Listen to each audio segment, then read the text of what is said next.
oceans with uncontrolled speed. Scientists are identifying areas where new infectious diseases are most likely to emerge, where there are high risks of animal viruses passing to humans. One of those areas is in southern China. Hari Srinivasan brings us this report, which was produced in collaboration with Global Health Frontiers. We're in Guilin in southern China, in one of the most beautiful parts of China with these amazing limestone hills and valleys and very scenic and picturesque.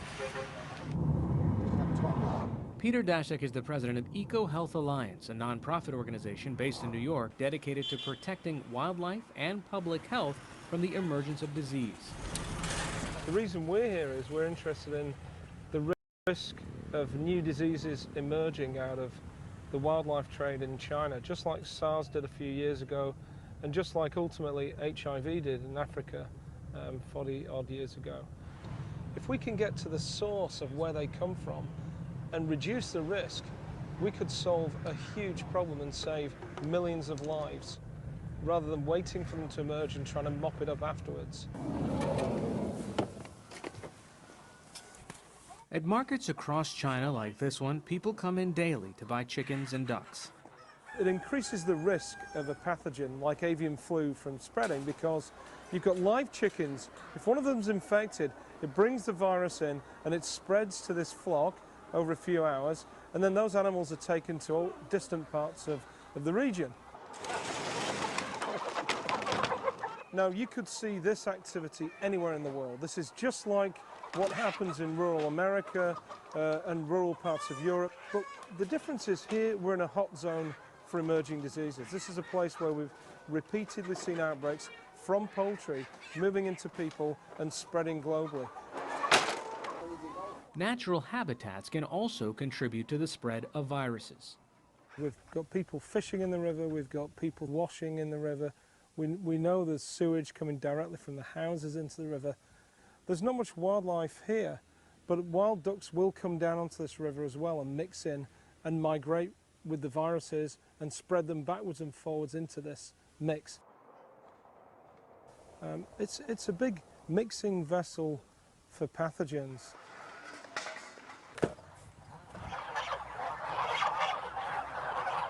At a goose farm, Daszak and his team are looking for signs of avian flu.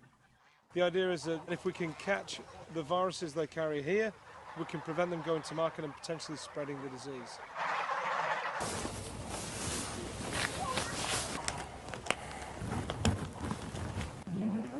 Okay, ready?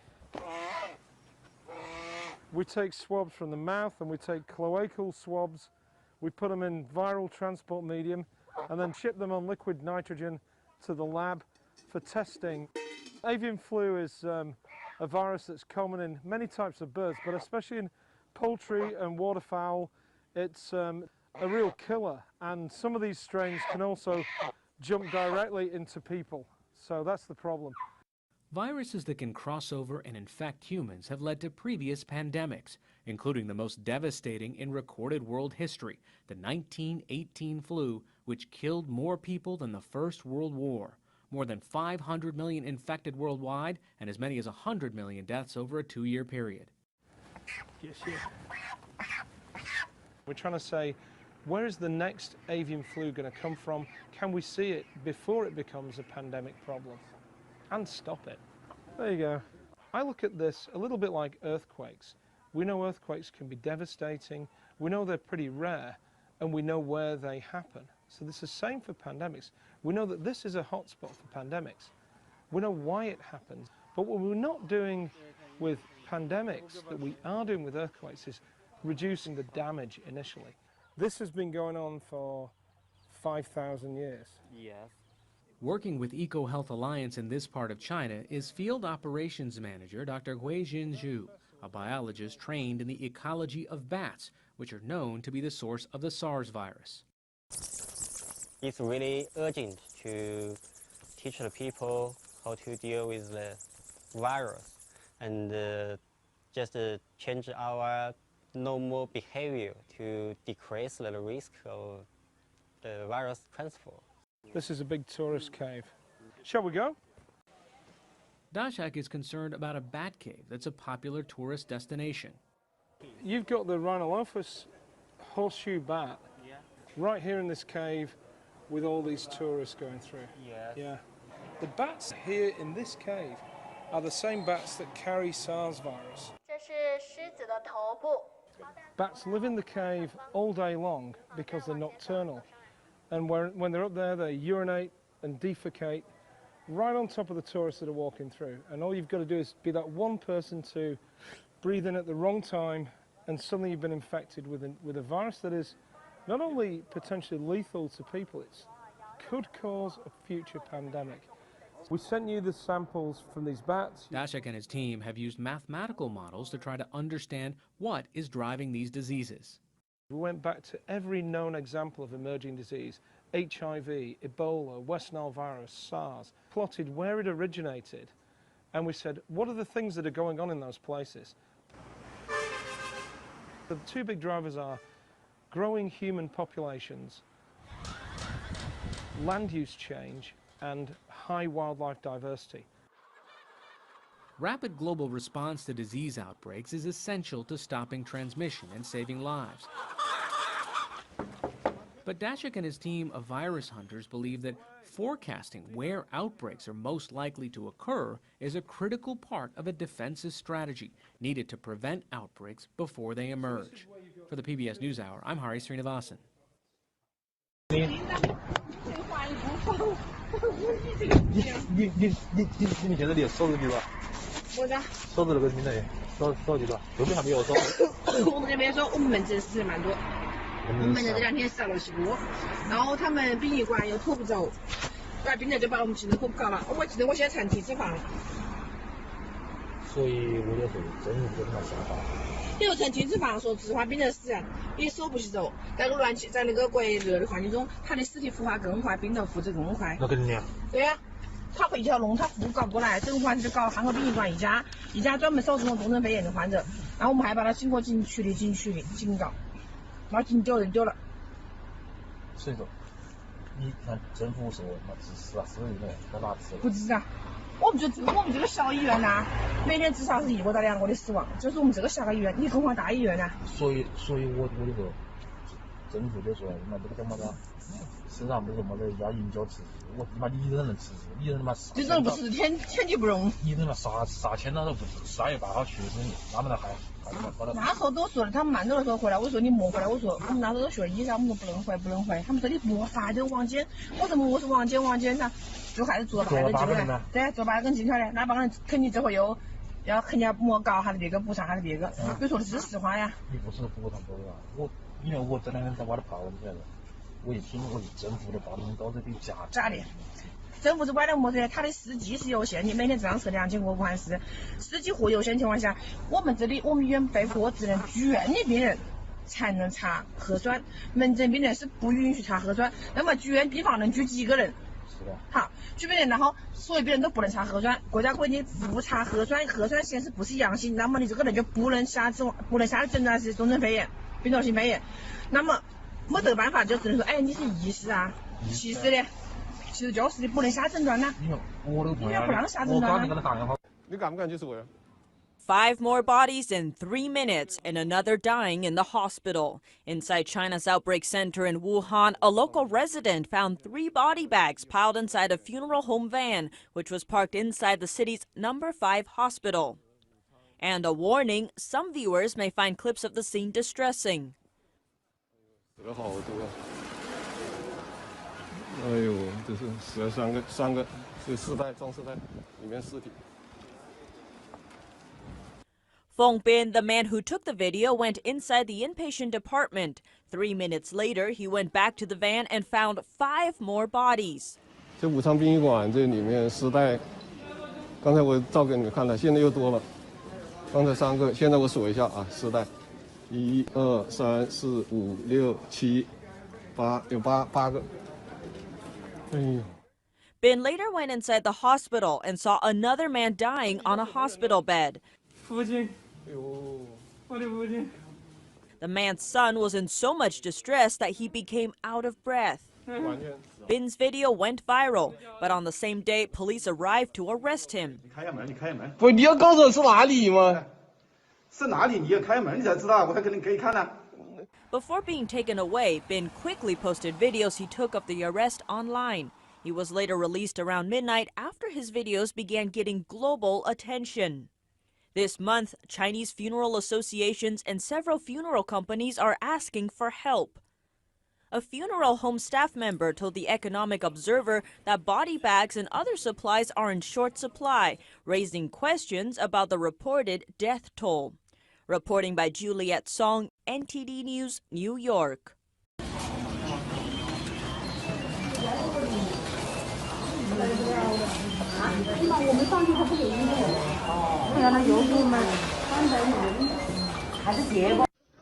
看看四新村5号廉租楼封楼了，那家搁他妈炉灰堆的，行进不行出，进去就是半个月。 在大是大非面前，尤其是未经官方认证或宣布，不得私人发布任何关于疫情的任何消息。我明确告诉你啊，高尔夫目前官方没有确认病例，明白吗？那哪个地方会通知呢？会官方发布？你看官方通告啊，没有官方通告不能随便发布，一旦发布造成社会影响的，我们将追究法律责任。现在我们要求你。 立即纠正你前面的朋友圈，一个是删除，第二个你再发朋友圈，对前面你发的信息进行纠正，怎么纠正？你就说，哎呀，可能刚才这个上一条这个信息也不是很准确，如果有大家带来困扰，表示感谢、抱歉之类的，你自己挽回影响，我们跟领导已经请示了首先对你进行训诫，如果你拒不挽回影响或拒不道歉的。 我们按照法律要求对你进行追究法律责任，依法处理，明白吧？现在全国都是这么处理的Coronavirus may have originated in lab linked to China's biowarfare program. The deadly animal-borne coronavirus spreading globally may have originated in a laboratory in the city of Wuhan linked to China's covert biological weapons program, said an Israeli biological warfare analyst. Radio Free Asia last week rebroadcast a Wuhan television report from 2015 showing China's most advanced virus research laboratory, known the Wuhan Institute of Virology. The laboratory is the only declared site in China capable of working with deadly viruses. Danny Shoham, a former Israeli military intelligence officer who has studied Chinese biological warfare, said the institute is linked to Beijing's covert bioweapons program. Mr. Shoham told the Washington Times, certain laboratories in the institute have probably been engaged, in terms of research and development, in Chinese biological weapons, at least collaterally, yet not as a principal facility of the Chinese BW alignment. Work on biological weapons is conducted as part of dual civilian-military research and is definitely covert, he said in an email. Mr. Shoham holds a doctorate in medical microbiology. From 1970 to 1991, he was a senior analyst with Israeli military intelligence for biological and chemical warfare in the Middle East and worldwide. He held the rank of lieutenant colonel. China has denied having any offensive biological weapons, but a State Department report last year revealed suspicions of covert biological warfare work. A Chinese embassy spokesman did not return an email seeking comment. Chinese authorities said they do not know the origin of the coronavirus, which has killed at least 80 and infected thousands. Gao Fu, director of the Chinese Center for Disease Control and Prevention, told state-controlled media that initial signs indicated the virus originated from wild animals sold at a seafood market in Wuhan. One ominous sign, said a U.S. official, is that false rumors circulating on the Chinese internet claim the virus as part of a U.S. conspiracy to spread germ weapons. That could indicate China is preparing propaganda outlets to counter any charges that the new coronavirus escaped from one of Wuhan's civilian or defense research laboratories. The World Health Organization is calling the microbe novel coronavirus 2019 nCoV. At a meeting Thursday in Geneva, the organization stopped short of declaring a public health emergency of international concern. China has deployed military forces to Wuhan to halt all travel out of the city of 11 million people in an effort to contain the outbreak of the virus, which causes pneumonia-like symptoms. The Wuhan Institute has studied coronaviruses including the strain that causes severe acute respiratory syndrome (SARS), H5N1 influenza virus, Japanese encephalitis and dengue. Researchers at the institute also have studied the germ that causes anthrax, a biological agent once developed in Russia. Coronaviruses, particularly SARS, have been studied in the institute and are probably held therein. Mr. Shoham said. SARS is included within the Chinese BW program, at large, and is dealt with in several pertinent facilities. It is not known whether the institute's coronaviruses are specifically included in China's biological weapons program, but it is possible, he said. Asked whether the new coronavirus may have leaked, Mr. Shoham said, in principle, outward virus infiltration might take place either as leakage or as an indoor unnoticed infection of a person that normally went out of the concerned facility. This could have been the case with the Wuhan Institute of Virology, but so far there isn't evidence or indication for such incident. After researchers sequence the genome of the new coronavirus, they might be able to determine or suggest its origin or source. Biological Weapons Convention. Mr. Shoham, now with the Begin Sadat Center for Strategic Studies at Bar Ilan University in Israel, said the Virology Institute is the only declared site in China known as P4 for pathogen level 4. That status indicates the institute uses the strictest safety standards to prevent the spread of the most dangerous and exotic microbes being studied. The former Israeli military intelligence doctor also said suspicions were raised about the Wuhan Institute of Virology when a group of Chinese virologists working in Canada improperly sent to China samples of what he described as some of the deadliest viruses on Earth, including the Ebola virus. In a July article in the journal Institute for Defense Studies and Analyses, Mr. Shoham said the Wuhan Institute was one of 4 Chinese laboratories engaged in some aspects of biological weapons development. He said the secure Wuhan National Biosafety Laboratory at the institute was engaged in research on the Ebola, Nipah and Crimean Congo hemorrhagic fever viruses. The Wuhan Virology Institute is under the Chinese Academy of Sciences, but certain laboratories within it have linkage with the PLA or BW-related elements within the Chinese defense establishment, he said. In 1993, China declared a second facility, the Wuhan Institute of Biological Products, as one of 8 biological warfare research facilities covered by the Biological Weapons Convention, which China joined in 1985. The Wuhan Institute of Biological Products is a civilian facility but is linked to the Chinese defense establishment. Mr. Shoham said it is thought to be involved in the Chinese Biological Weapons Convention program. China's vaccine against SARS is probably produced there. This means the SARS virus is held and propagated there, but it is not a new coronavirus unless the wild type has been modified, which is not known and cannot be speculated at the moment, he said. The annual State Department report on arms treaty compliance stated last year that China engaged in activities that could support biological warfare.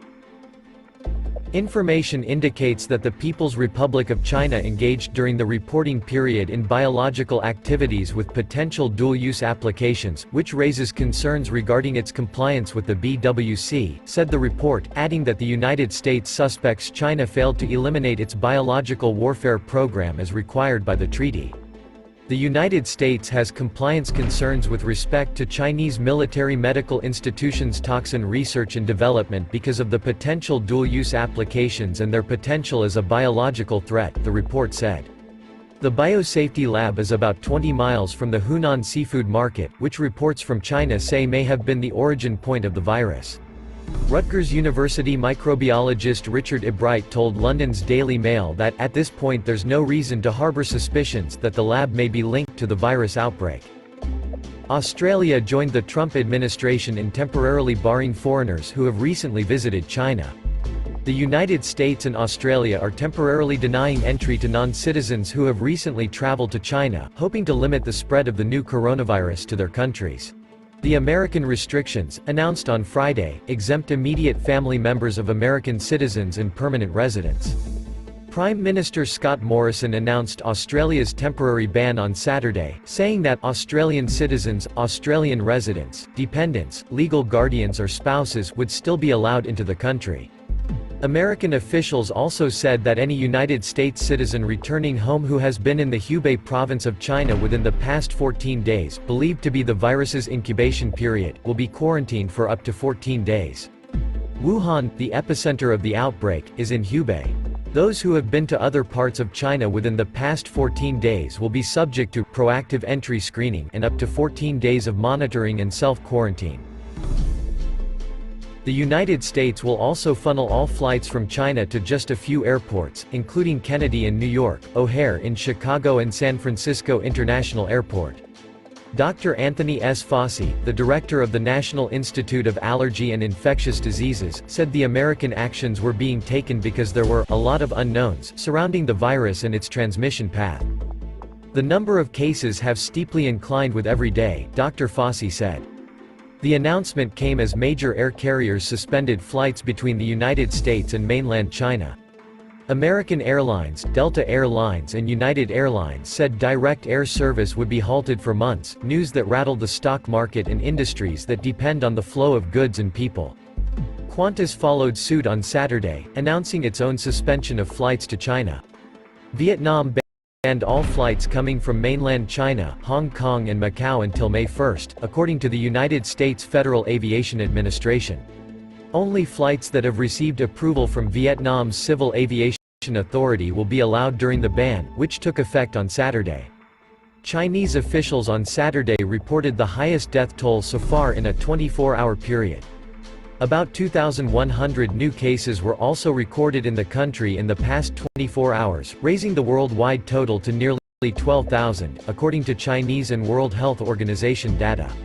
The vast majority of the cases are inside China, about 100 cases have been confirmed in 21 other countries.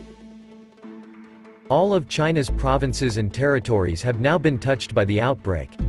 Countries and territories that have confirmed cases: Thailand, Japan, Hong Kong, Singapore, Taiwan, Australia, Malaysia, Macau, Russia, France, the United States, South Korea, Germany, the United Arab Emirates, Canada, Britain, Vietnam, Italy, India, the Philippines, Nepal, Cambodia, Sri Lanka and Finland.